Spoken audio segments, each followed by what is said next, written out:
Okay, Mainprize here, and we're going to talk today about referrals, which are in effect a free method of marketing. So it's a really important tool that we can use to create new members, and it's one of the things that we should be tapping into. The first thing is we must have a referral strategy.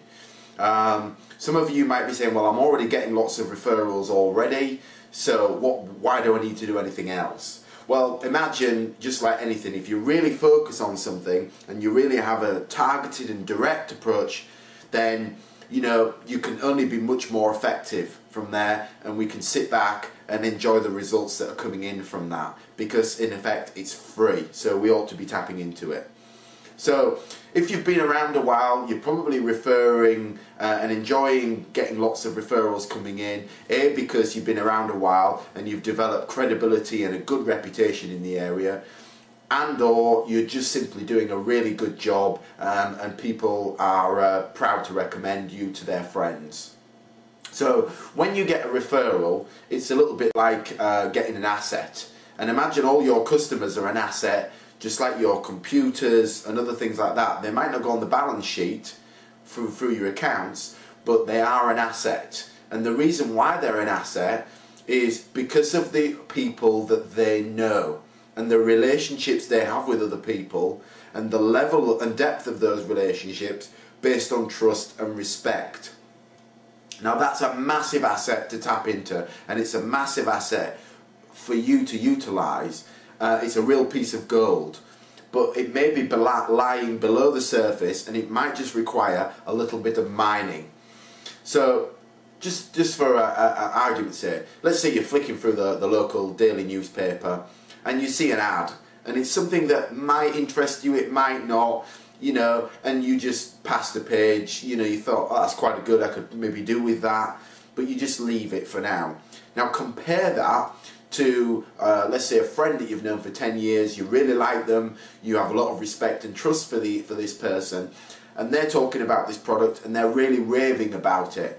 Now that would probably cause you to do something and purchase the product and create a lot more leverage than the newspaper ad. And remember, that comes from the depth of the relationship, not the quality of the product, and that's the power of referrals. So let's look at some methods that we can use, and there are lots of strategies that we can apply and keep changing and rotating to keep referrals fresh and not get stale in your school. So the first one is, and this may sound really simplistic, is to ask for them. Do you ask for referrals?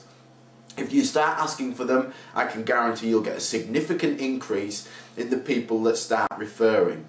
Every day in our busy lives, if your members are not thinking about referring, then everything else can be more important and they forget about those. So by just asking, it brings referrals to the front of your customers' minds, and they then start thinking about who they're going to refer and that they can refer. So by asking for them is incredibly important. It's simple but true. And remember, make a decision. Either ask for them with confidence and with pride, or don't. Don't be halfway. So your conversation might go something like this. If you tell a new customer that when they join, that most of your members are referred, and you're really proud of the fact that you're building your business based on your reputation and based on your customers recommending your service to others. And Mrs. Jones, if you feel that we're doing a great job for you, then I would hope that you would recommend us to others too, by planting that seed. So, or you may say, Mrs. Jones, have I done a good job for you? Have we delivered on what we promised from there? Great. Who else do you know that would benefit from the program? And remember, that's a really powerful question. By not just asking if they know anybody that would benefit, you're asking who. So they're automatically going to start thinking of names and specific people that they know, and probably they're going to take action on that. Remember that, just by asking. So how can we ask? We can ask face to face, like we've just discussed. We can send a letter, or a welcome joining letter. You can include it in that. We can send an email as well, and we can do it on the telephone via our service calls. And of course, we can implement these strategies with our existing members but especially with those new members, they're the ones that are hot, and I would say that, you know, when something's new, we're most excited about it. So during the first 90 days is a real important area for you to capitalise on pre-framing those new members and parents about the value of referring at your school. So number 2, we can use gift vouchers or gift certificates. Some of you might know these as VIP, trial or guest passes from there. We give these to our members and our new members, and they pass them on to people that they know. We can also use gift vouchers to customers as a reward or a gift each time they refer. So it might be a discount or a voucher for the new Italian restaurant that's opened in town. And if you're really smart and really good, then you'll educate the Italian restaurant on the power of referrals and the benefit of your relationship, and they might even give you those vouchers free, because they'll then understand the power that if they get those people coming to their restaurant, then chances are if they do a good job, then they're going to be repeat customers. So number 3 is cash. And for every referral, for example, I'm going to give someone £20 cash or $20, something like that.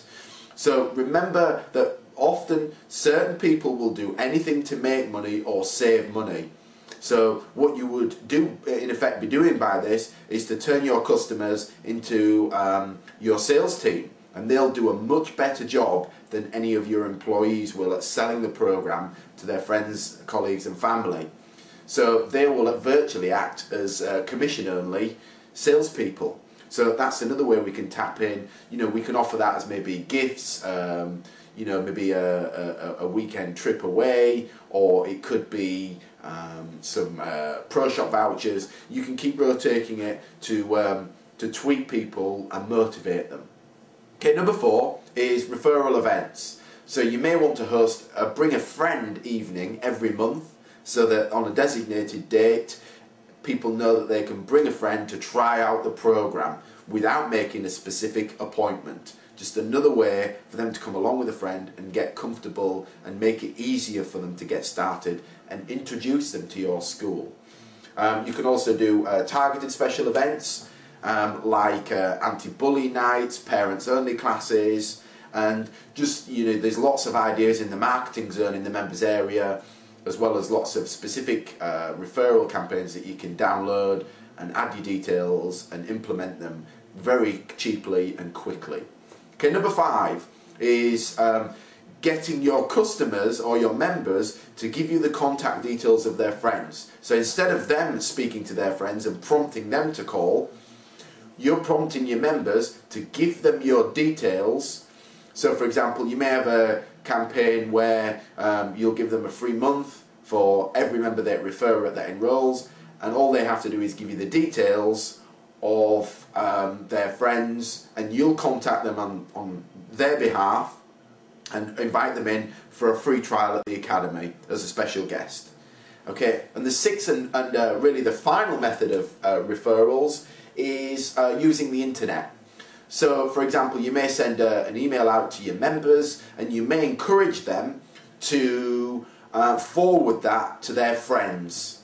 So a simple method of that would be on the macenters.com website is the e-cards. Your members go online, they're sending e-cards for their friends, and they're then going onto the website and starting to maybe find out about the school, get a little bit interested about it, and then think about coming in. So that's another tool of referrals, and especially the internet, we're going to be talking about that over the coming months and getting you really good at that. It's an incredibly, probably the most powerful tool that you could use on marketing your school.